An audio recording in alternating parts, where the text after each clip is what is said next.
Emily Raboteau writes at the intersection of social and environmental justice, race, climate change, and parenthood.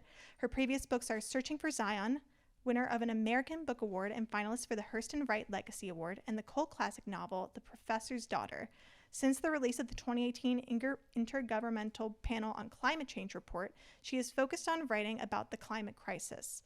A contributing editor at Orion Magazine and a regular contributor to the New York Review of Books, Raboteau's essays have been recently appeared and anthologized by The New Yorker, The New York Times, New York Magazine, The Nation, Best American Science Writing, Best American Travel Writing, and elsewhere.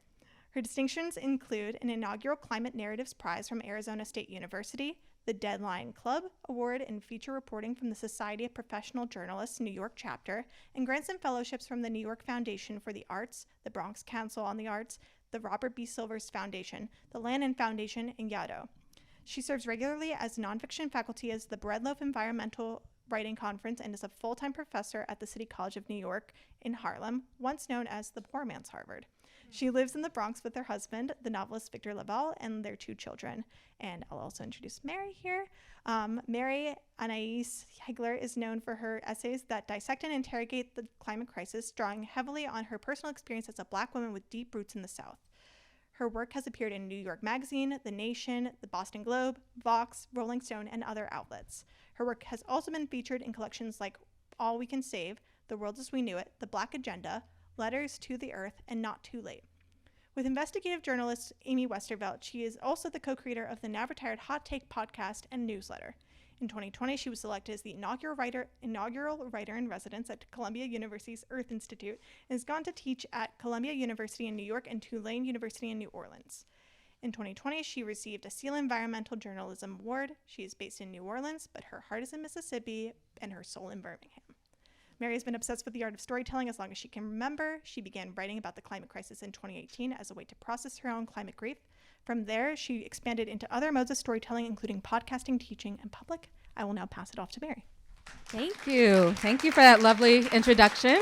And thank you to all of you for coming. There's so many of you. I'm so happy to see you.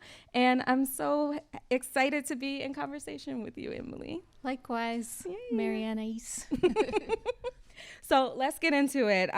The subtitle, I should say, of your book is Mothering Against the Apocalypse, which I found really striking. And your book is almost like a quilt of pieces that chronicle incidents from climate change, the pandemic, the Trump era, and even apartheid in America and apartheid in Palestine.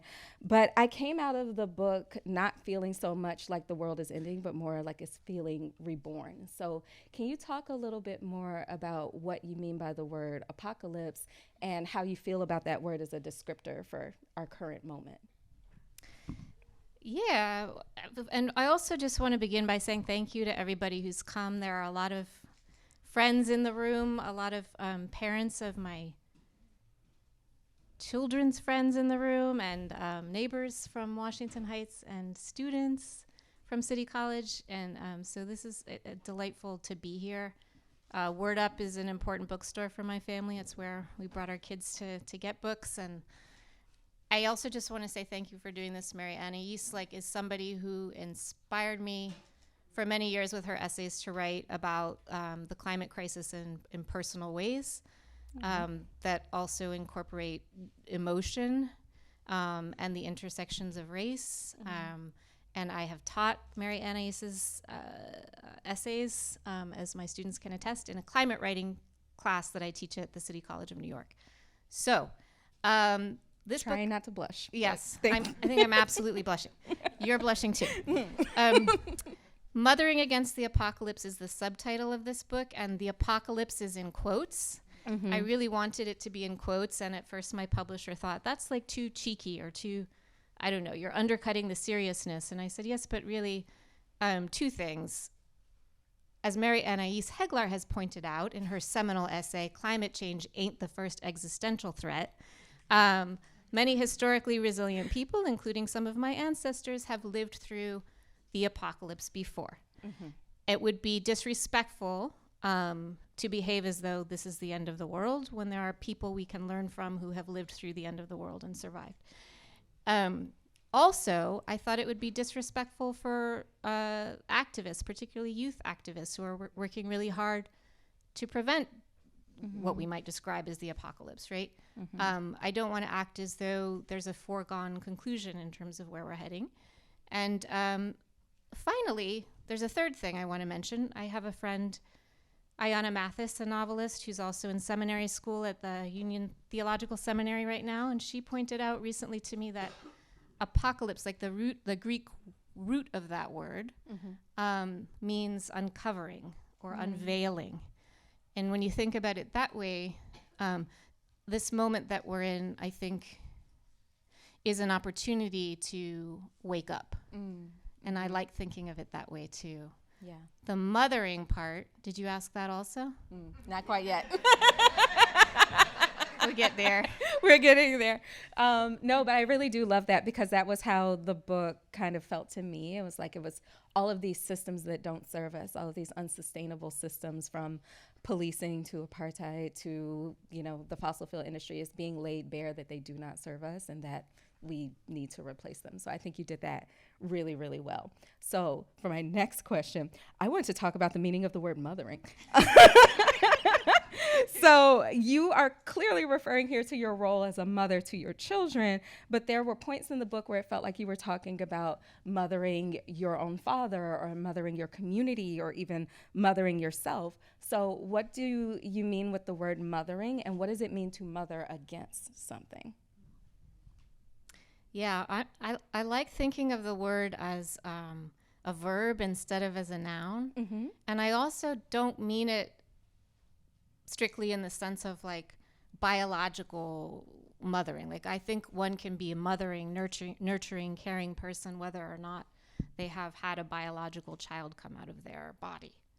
And we'll talk a little bit more about that in relation to your children's book, The World Is Ours to Cherish.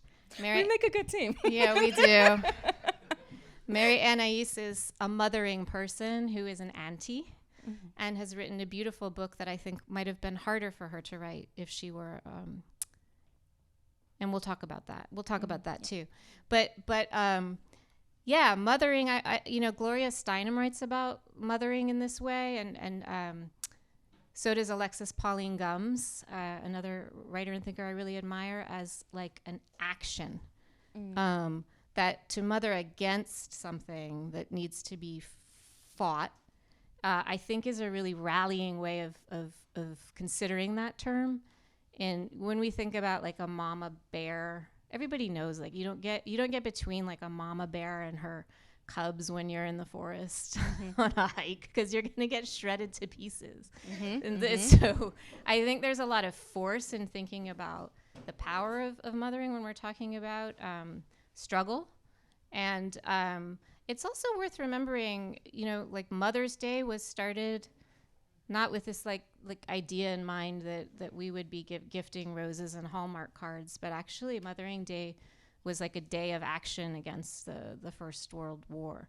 And so I was thinking about all those things and using the term mothering as a verb, thinking about it as as like a very mindful and active practice in a lineage of struggle against things that are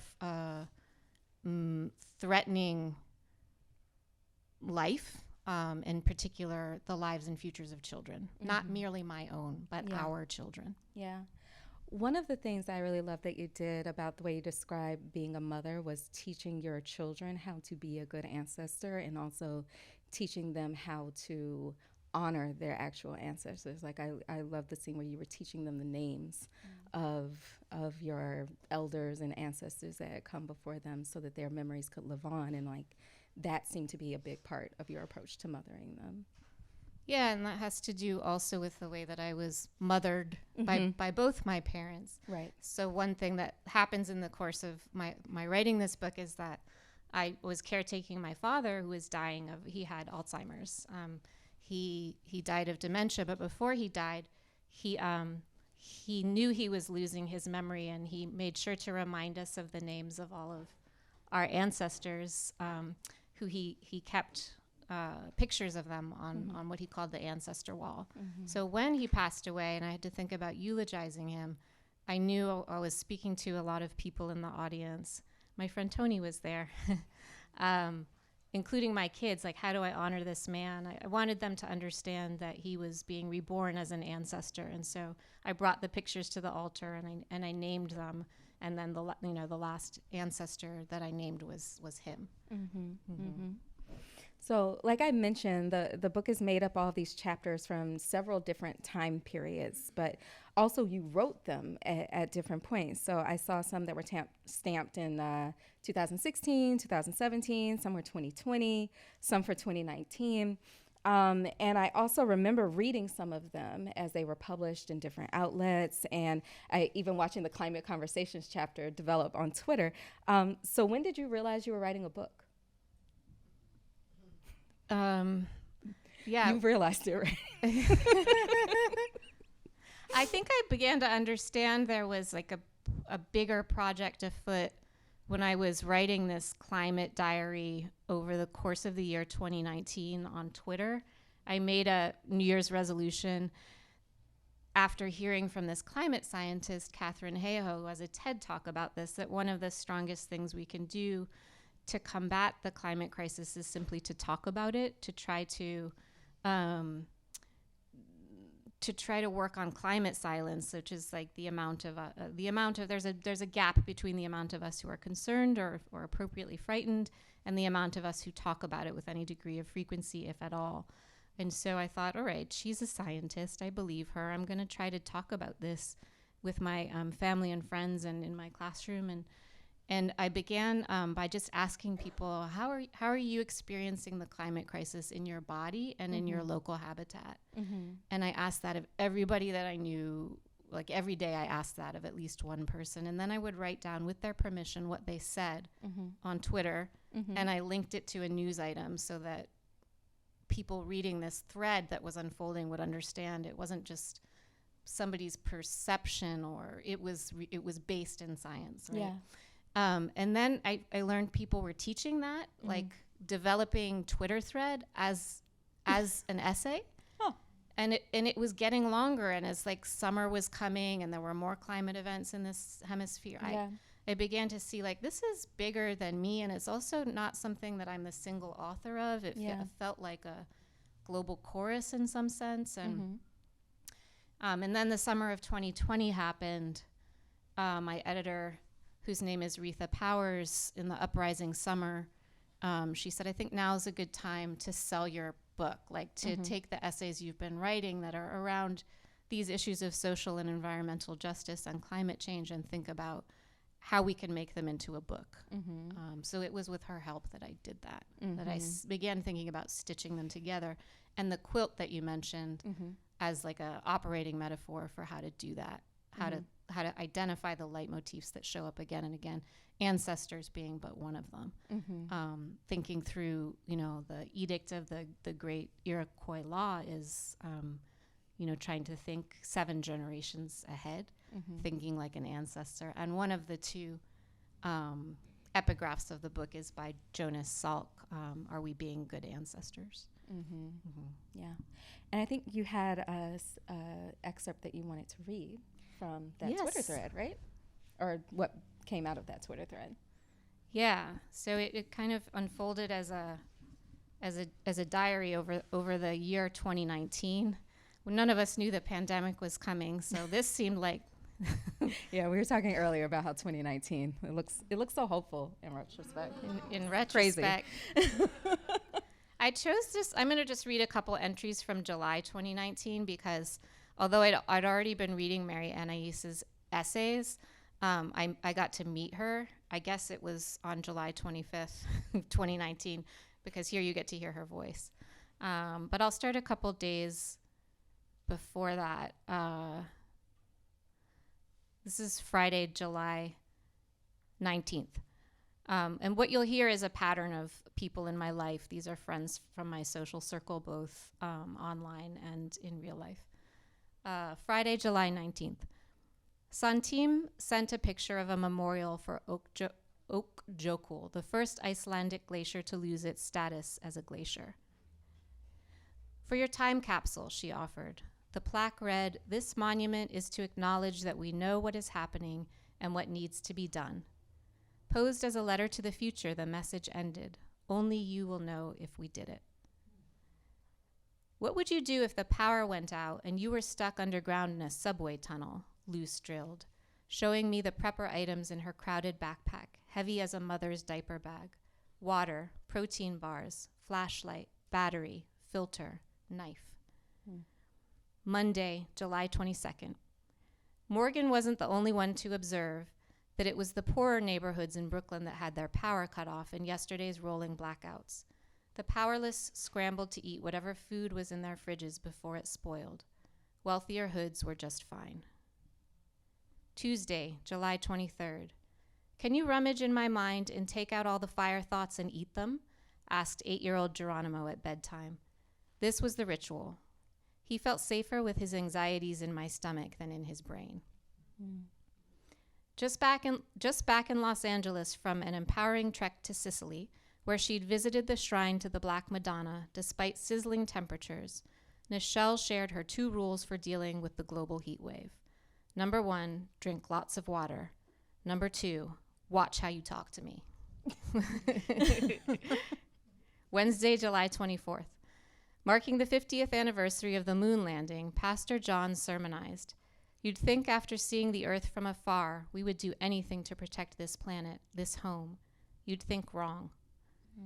We've become drunk on the oil and gas poisoning the waters that give us life," he preached.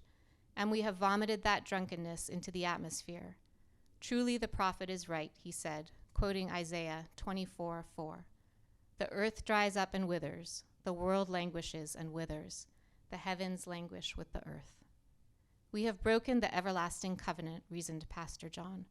"Nevertheless, the Bible tells us that God loves this world." Thursday, July 25th.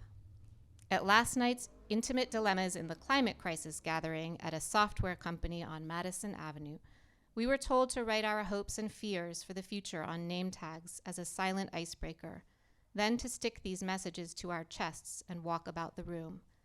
Sebastian's message was only one word: war. Mary Annaïse, who left the event early, said she worried about her aging mother down south. "I'm the first person in my family born after Jim Crow. They fought battles so I could live the dreams my mother couldn't. How can I talk to her about this existential grief of mine when she's already been through so much?" I'll stop there. I realized I should have said the first part of the first generation born after, but yeah, that's a lot. Oh, wow, I remember that day. I do too. We were so young. I also just want to mention another person I met at that event who's in the audience tonight is Anya Kamenetz, who has a wonderful, where are you, Anya? A wonderful newsletter called The Golden Hour, which is about, among other things, like parenting during this era. How do we parent ethically given how uncertain these times are we're living through? And it's really helped me a lot. And a lot of you are holding this card that I made of a climate emotions wheel that was introduced to me by Anya, who in partnership with the Climate Mental Health Network, has sort of just as a way of saying, like, it's easy to get stuck in the red quadrant, like those red feelings, which all kind of like circulate around anger. But when we actually talk about and engage with this issue in community with others, there's other emotions that can come out, and I think it's important to name those. Mary Annaïse and I had dinner before this, and we were looking at the blue quadrant, which is the more positive feelings, like including hope. And then one of the emotions that's not listed there that Mary Annaïse said she feels or would like to see, it's almost like between two of those, but is relief, like the relief you feel when you're unburdening your own anxieties by talking about them with someone else. Or also just not to feel like crazy or terrified or whatever, stuck in whatever. Yeah, validated. Yeah. That's always a great feeling. Yeah, I think we said it was between empathy and whatever's on the other side of that on the card, but yeah, there's space for it. So as you just illustrated in your reading, the chapters here are like are like snapshots from some really intense moments in time. I know for me it was kind of triggering to read again about those early days of the pandemic in New York City. It was like I could hear the sirens all over again. So what was it like for you to thread all of those things together, and was hindsight a gift or a curse in that process? I think the gift of revision, like getting to craft something that, you know, life feels so messy, but getting to craft a book, it made it feel, yeah, it's like still triggering to, I mean, none of us are over the pandemic, especially those of us who are working mothers, right? Like I still feel it in my body. And I think like crafting those emotions that are still so recent and present was very challenging. But also I think there were some techniques that helped me, like thinking through, like I said, what the leitmotifs are, particularly thinking about ancestry as a big one.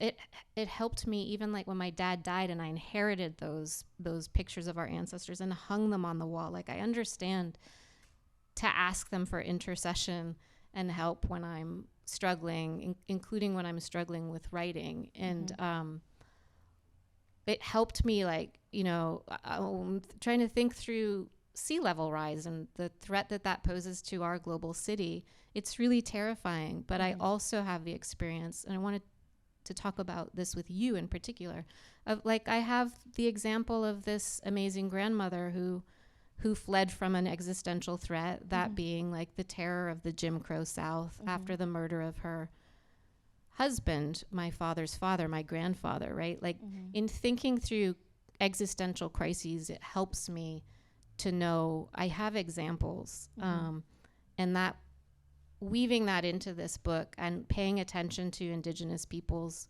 also some of my subjects who really know about survival,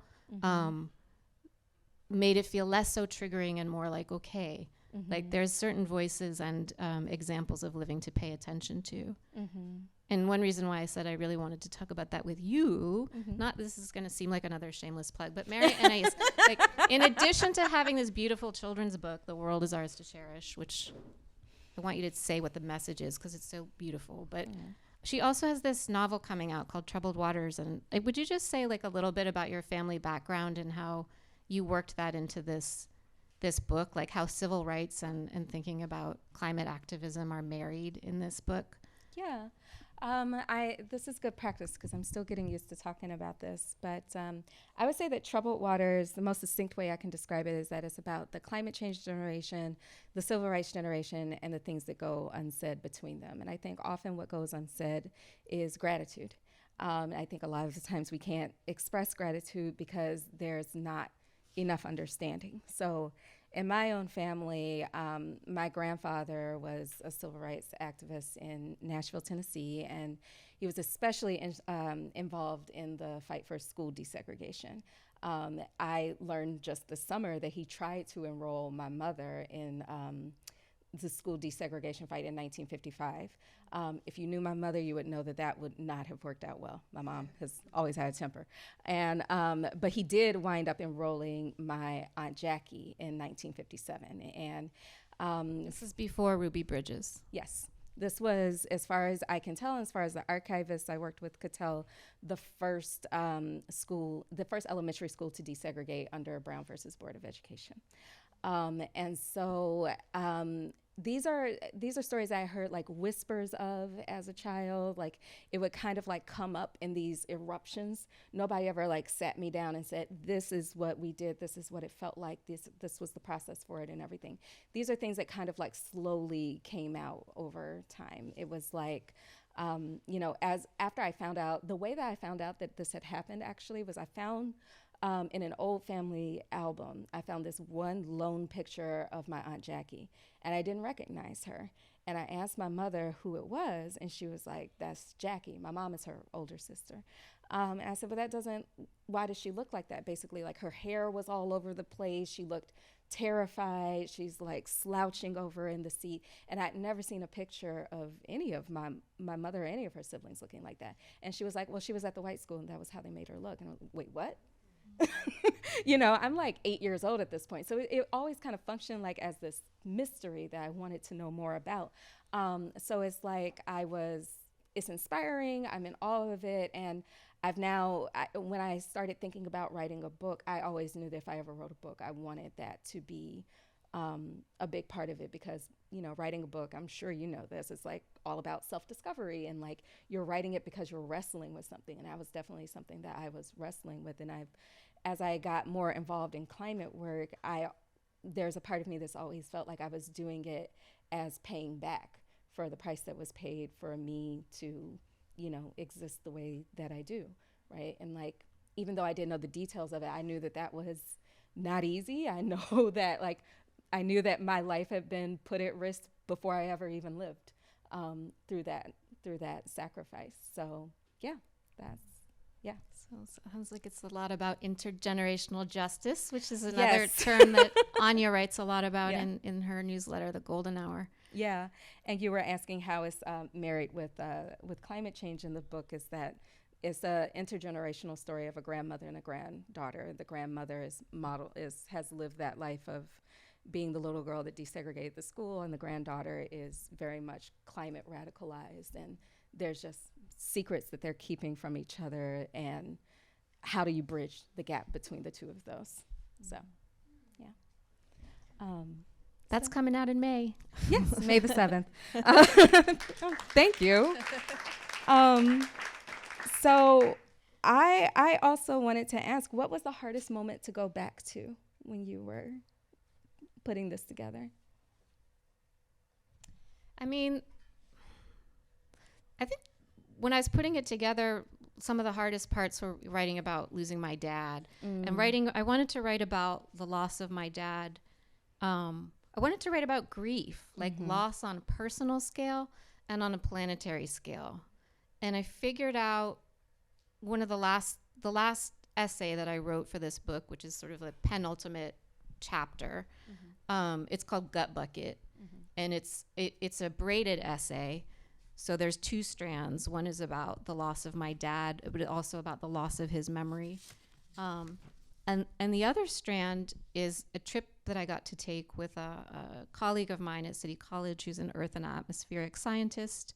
She's funded by NASA. She studies delta systems all over the world, including the Mississippi Delta. But I went with her to where the Yukon River empties out into the Bering Sea. She's looking at climate change effects upon delta systems. And I went with her to get to talk to the local Indigenous community, the Yupik people who've lived in the Arctic, this part of coastal Alaska, for millennia.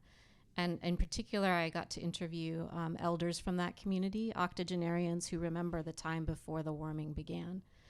And my humble question for them was, like, when I told them I'm a mother from New York City, the mother of 2 Black boys, and there are threats to our life, like including the rising sea, but these are not the only threats.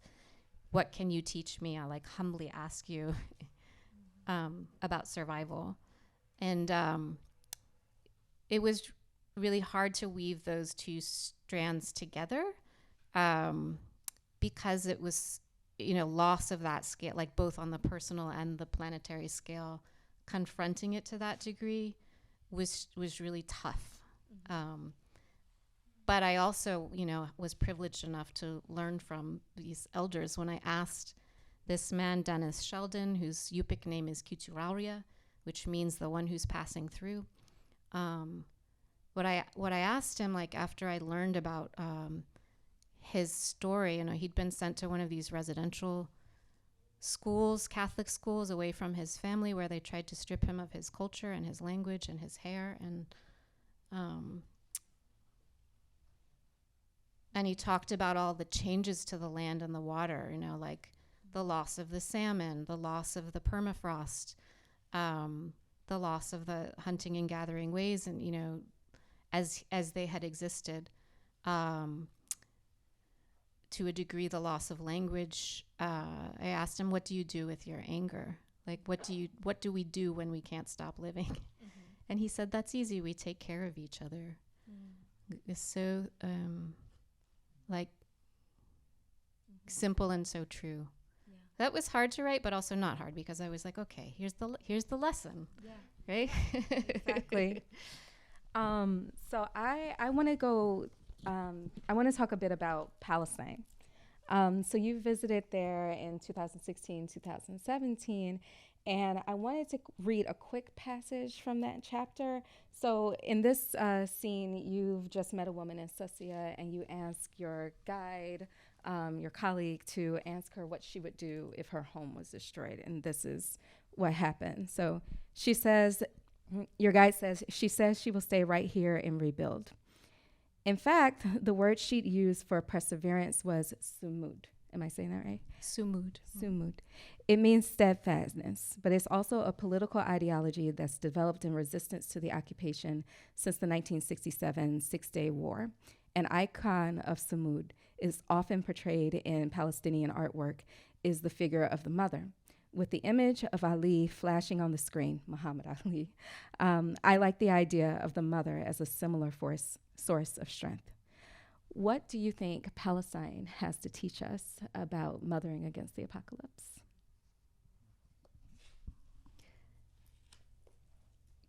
You know, despite the genocide that's happening, they're not going to die. Mm. And not only that, but the children have something to teach us, right? Mm-hmm. I guarantee you, and this is what I saw when I was there, they will find a way to play. Mm-hmm. Even when there are forces trying to kill them. Mm-hmm. Like, there is nothing to me more beautiful or strong than that. Mm-hmm. And I think when I say mothering against the apocalypse, it is the desire to protect that light of play, despite death raining down on one's home. Yeah, the ability to find joy. Yeah. So soon we'll open up for questions, because I can imagine there are many. So I just have one last question. Tony K. Bambara said that writing is at its core more than just a creative outlet or a means of communication. It is profound exploration of truth and self-discovery. So I know that reading through this had me asking myself some hard questions and learning some new truths about myself. What were some of the most surprising things that you learned in the process of writing this? Yeah, I mean, I'm depressive. I'm like a depressed person. Same. Yeah? Yeah.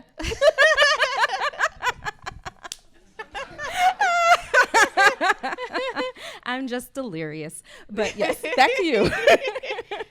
So what surprised me about writing this, right? I mean, this book it's not like taking on light subjects. It was about what it was like to be a working mom during the pandemic. It's about the climate crisis. It's about, you know, the occupation of Palestine by Israel. It's dark stuff, right? Yeah. But what surprised me, I think, is like how much I love, like how much joy, how much I love my kids, like how much I want to celebrate and protect the elements of this world that are so delightful, right? It surprised me how much this book is like, to me, it's as much about joy and beauty as it is about dark forces. Yeah. I think that surprised me how much of the content is actually, I guess, positive as opposed to negative. Which it's kind of the message of your children's book, right? And that sounds like a shameless plug again. Yeah. But I mean, you do it deftly. Like I gotta learn from you as I gotta learn from you. But before we open to questions, like could you just say a little bit about why you wrote a book for children? Yeah. So I got the idea to write this book when I was realizing that I was going to leave New York. Was that during the pandemic? Yes. I lived in New York for 15 years. New York was generally, pretty good to me. Like, I can't be mad at New York, but there came a point where I just became so wildly homesick for the South that I had to go. It started around that 10th year where I was like, I missed the South really, really bad. And the winter of 2021, it was cold, it was locked down, and I was like, oh no, I gotta go. And so that was when I was realizing that I might not be there when my nephew, who at the time was, I believe, 2, going on 3, when he started asking questions about climate change. And I'm obsessed with this little kid. Like, I had been, up until that point, just buying him all sorts of books about different animals. And I wrote an essay about that in Boston Globe in 2020, and being his weird climate aunt. And, so I'm realizing that I'm not going to be in New York much longer. His mother, my cousin, even though he's still my nephew, it works. She was moving to DC, and I was like, oh, I'm really not going to be there when he starts asking questions. I should write something down. And it was also at the point where he was starting to learn how to talk. He was starting to use more words other than just like mama and dada. And I was like, oh, he's going to start asking questions soon. So I should practice for that day when he starts asking. And so I thought about the children's books that I had loved and how they were really poems. And it's like, okay, what would I say to him if he started asking, and how do I put that into a poem form? It was also when my novel was out on submission, which is, if you're not familiar, that's when your book is going out to different editors and you're trying to sell it, and it's nerve-wracking. And I needed a project. So that was when I wrote the children's book. But yeah, I knew that when I wrote it, I knew I wanted to be honest. So I didn't want to shy away from the reality of climate change. I didn't want to tell him that we would reverse it. I wanted to tell him that, the world is beautiful and it is yours and we will change it together. That doesn't necessarily mean that it will ever be perfect. But that also means that it is very magical and is worth protecting and is worth cherishing. So, yeah. And it also looks really different for them already than it did for us. Exactly. This is something we were talking about at dinner too, and that your book acknowledges, right? Like, you're living in a world that is not the same as the world was when I was a child. Yeah. And nevertheless, it still has so much beauty worth cherishing and protecting. Exactly. And, it's also written for an inner child too. So as much as it's a message to children, it's also a message to the adult reading it to the child, presumably, and to the parent. Because what I realize is that the kids have an easier time with it because they've never known another planet. This is all they know. The parents have a harder time with it. The aunts have a harder time with it. And you were saying earlier that, this was maybe easier for me to write as an aunt than a mother. And I think that's true. Like, almost everybody I know, even the ones who do deep climate work, like Amy Westerveld, who I did the climate podcast with, she's like, I don't talk to my kids about climate change and I don't know how. But she talks to them about the oil industry. They hate Exxon, which is great. But yeah, it's a difficult subject to broach with your children when you see so much of yourself in them. And so I kind of felt like as an aunt, I can find a way to broach that subject, because I always had an easier time talking about aunts about some of the harder stuff than I did my mother, because it's less personal. So, yeah.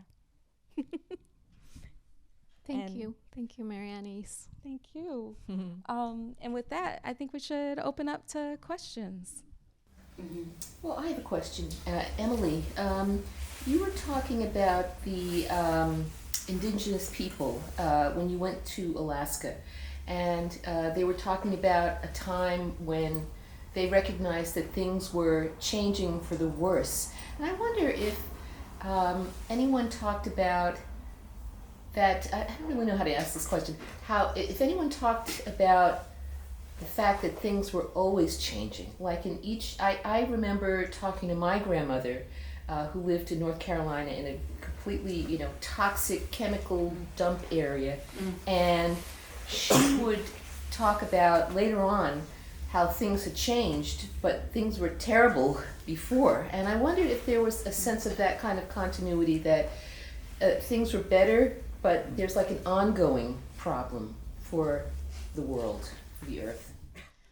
Yeah, the Yupik elders that I talked to, they did speak about the ongoing problem, and they really, they connected it to, frankly, to colonization and the coming of the white man. And we're very specific, like the white man's food is making us sick. Mm-hmm. The white man's ways have ruined our lifestyle, right? Like they're very targeted in terms of pointing to when in history things started going south. Mm-hmm. So yeah, ongoingness of the bad stuff, but also putting blame where they saw blame belonged. Mm-hmm. Yeah. Accountability. Yeah. Thank you so much, Emily. Could you talk a little bit about the image on the cover and your use of the birds? Yeah, that's funny because Carrie's here. So there's an Audubon bird mural project that many of you live in this neighborhood know about, that John James Audubon, famous ornithologist, Birds of North America, lived in the neighborhood and is buried in a cemetery we passed by on our lift from dinner. Mm-hmm. And so partly in memorial to him, but also in memorial to the birds that are expected to be, the birds that he chronicled that are expected to be extinct by the year 2080 if we continue on our current trajectories. They're being painted 300-something species all over Harlem and Washington Heights. I didn't know about these birds until there's somebody here who told me about this project, and I began to see them. Like I couldn't not see them anymore walking the neighborhood, taking my kids to school, walking to work at City College, and I began documenting them as an act of just witness. It also was just a hobby, like knitting is a hobby for me. It made me feel solace during the Trump years when I was really angry. To take pictures of the birds because I find them to be really beautiful and they just make me feel hopeful and lift my spirits. So when they designed the cover, I think they wanted to reflect that. That's another of the book's leitmotifs is birds. And my photographs of the birds are filtered throughout this book. They're in black and white because it was too expensive to reproduce them in color. But what I like about them in black and white, it feels like elegiac or something. Like we're celebrating something. There's a word, solastalgia, which is like, what does the word mean exactly? Do you know? It's basic. The way I describe it is like you miss home even when you're at home because home's not home anymore. Right. It's basically like you're nostalgic for a place that doesn't exist because climate or environmental reasons has made it unrecognizable. Right. So that's sort of like taking these pictures as out of that feeling of solastalgia, like missing this place before it's gone, or missing these birds before they're gone because they will be gone. But also like how joyful is that bird on the cover? I like how colorful and expressive. I don't even know if that's a real species or if they just found some clip art or something. I assumed it was a hummingbird. Yeah, maybe. It's I like her. I assume she's a mama bird. Any other questions? It's a bit of a loaded question, but anyway, I'd love to hear what you have to say about it. Since you talked about teaching climate writing, having had these years of bringing together all of these observations and into these forms, these disparate forms, do you see really, I guess I'm just coming from also the feeling with the program that I ran in Mexico under the volcano that almost everyone is submitting writing that has traces of, what's that word? Solastalgia? Mm-hmm. Or just concerns about writing, or it's front and center. The poets are writing about it, fiction writers are writing about it, of course journalists are writing about it. So is there any more writing that isn't climate writing? Mm-hmm. How is it reshaping what creative people are bringing to bear, or what's being brought to bear in our imaginations? What do you think? I think if we're paying attention, it has to be incorporated into our narratives. There's a writer, Amitav Ghosh, who gave both of us blurbs for our books, who's wonderful, wrote a book of his own called The Great Derangement, which grows out of an essay he wrote for The Guardian of the same title. And this, I don't know when he would have published The Great Derangement, but it was at a cycle in time, like not that long ago, when he was pointing to the absence of the climate crisis as a subject that was appearing in our writing. And his argument was, should we be so lucky to have readers in the future of the work that we're producing, and they don't see it inscribed or documented or embraided into our language, they will think we're deranged, that we're blind, like not just blind, deranged. And so it's funny, Magda runs this excellent program in Mexico under the volcano. It's international, which I love about it. And when I taught there last, a few years ago, but pre-pandemic, right before, it's January 2020. That was, yeah. And yes, and I think it felt less like, I feel like it was less present in the writing of the students. And now it's 4 years later. I have a former student from my climate writing class here, India, who helped me actually with the Yupik, the interviews that I took in Alaska. She helped transcribe those for me. Like, I felt that I took to task that argument. Like, I don't want to be a deranged writer, nor do I want to be a deranged teacher, nor do I want to be a deranged parent, nor do I want to be a deranged citizen, and that means active involvement with this. So I started teaching this climate writing class, and now, just to say, like, I know you're worried about this. I know some of you young people are so concerned about this, you're questioning whether or not it's moral to even have children. Yeah. And so not to give you a space to work through this in community and on the page, it is a derangement. And so now I think there's more. You can't not. I mean, if you're a person who's moderately awake, I think you can't not be addressing it as a writer and working through it as a writer in some way.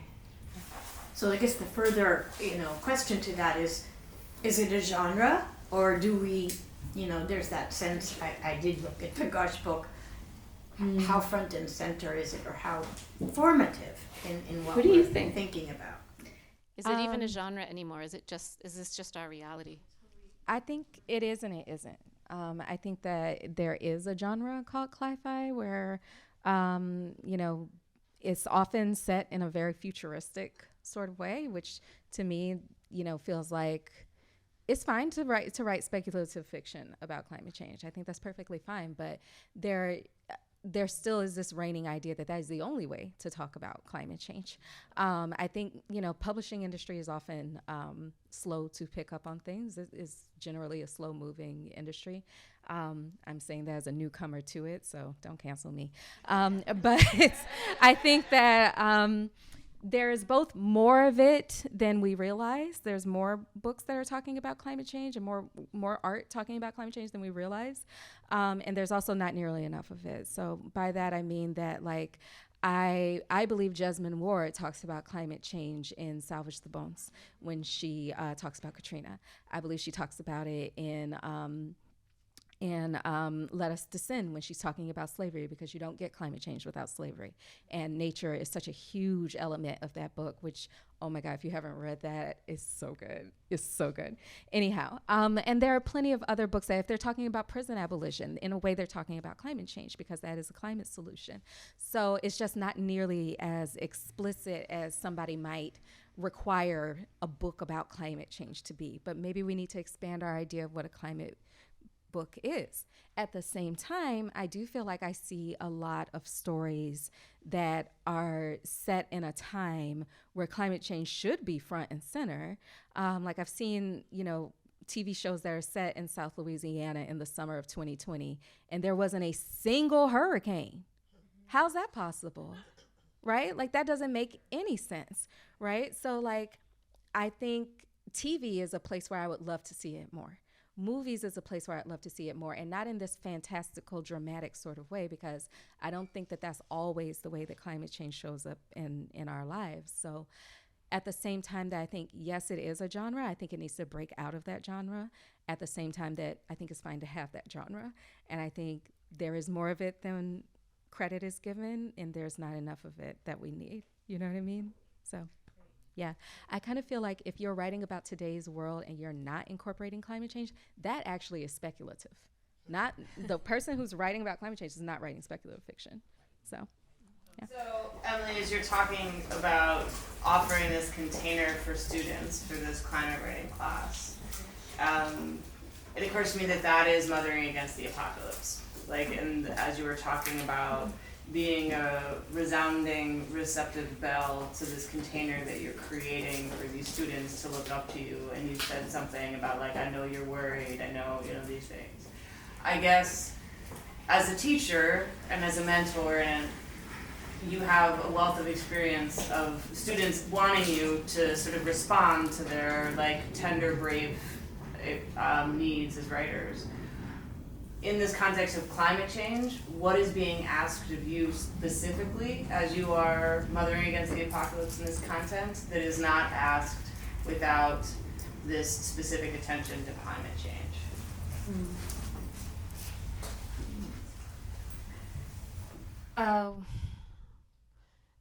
One of the more recent books I've been bringing to the table, like in classrooms, is the intersectional environmentalist, Leah Thomas. She also has like a talk you can find, but she has like a pie chart where she asks people to consider, like, what needs to be done, what are you good at, and what brings you joy. And I really like the simplicity of that, 'cause it's not like asking to shift behavior all that much, right? What brings me joy is my children. What I'm good at is teaching and writing. What needs to be done is that we wake up and are honest about what's going on. Like, it's not so hard for me to figure out. I've got to adjust my teaching path. I've got to be honest with my kids, right, in language that's appropriate for them at the ages that they are. And I have to continue to be joyful, like, for their sake. I can't linger in despair and depression, because I want to believe there's a future for them.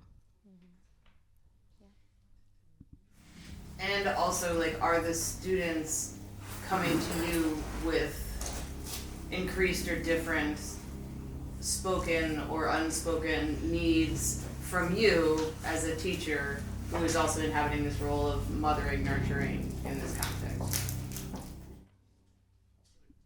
Yeah. Do they want more of me because I'm the person who's sort of like half therapist or something? Yeah, but also, like, I think of teaching as a kind of research, right? Like, you put out a question and then they respond to it in a kind of way. So, like, in that,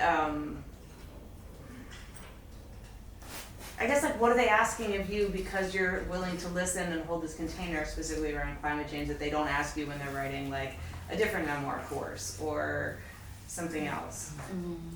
I don't know if that... Do they ask you to give them hope? That's what I'm trying to, like, Yeah. on some level, do they need you to beaconize hope in a way because so much is at stake that's not just about the craft of writing, but about, like, what they're addressing to they need that. I don't think they're asking me for that. I think I'm providing it because I assume they need it. But I'm beginning to think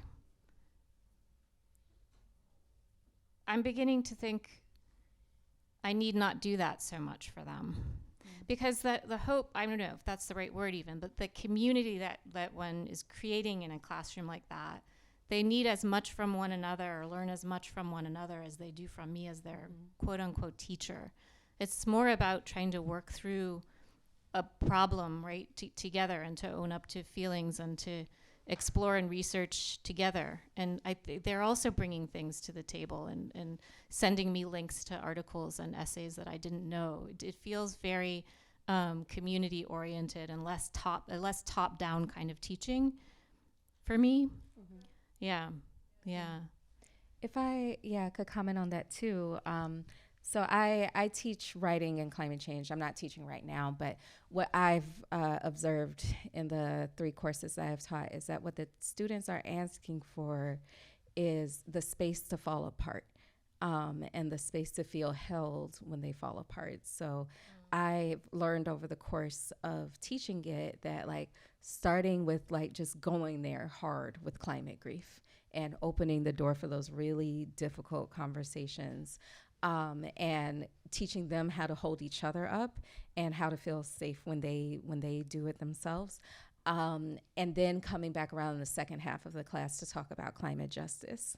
They're not ready to, when they walk into my classroom, they're generally like not ready to start talking about solutions. And they're aware of that.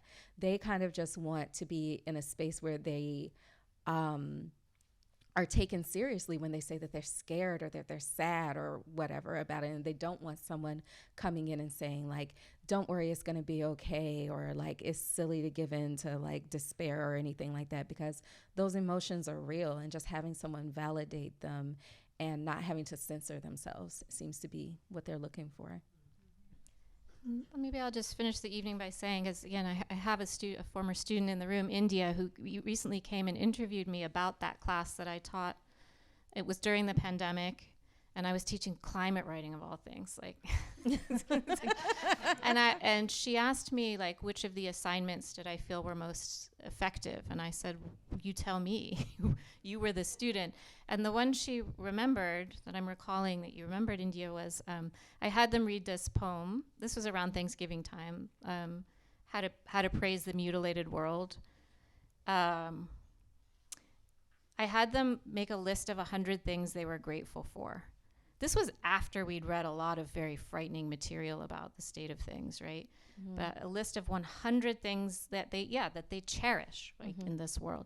And I didn't want them to make a list of 10 things or 15 or even 20, because I knew those would be the things that are maybe you might describe as cliche, right? The things in your immediate orbit or your family or whatever. But if you're forced to write 100 things you cherish and are grateful for, it's going to start getting really granular and specific, and therefore all that much more precious and beautiful and unique, like to an individual. In India shared that was one of the more meaningful assignments. Like, is that about hope? I don't know that that's the right word, but it is attached to an understanding that there are things that are so dear to each and every one of us, no matter what our belief systems, that the idea of losing them is just anathema. And so therefore, right, justice comes after that. Mm-hmm. Yeah, beautiful. Angela, my neighbor Angela. Just really curious about ancestors and sort of what were they saying to you in the writing of this book? Did you hear the whispers, and did you get any messages from them? I did, and I just want to add about Angela. She's in my phone as Angela, mother of Anandi. Anandi does capoeira with my son Ben in the Bronx. Yeah. I mean, the main thing I hear from them all the time is keep going. Mm-hmm. Keep going. Don't stop. Keep going. That's what I hear all the time from them when I'm receptive. Thank you all so much for coming tonight. Thank you.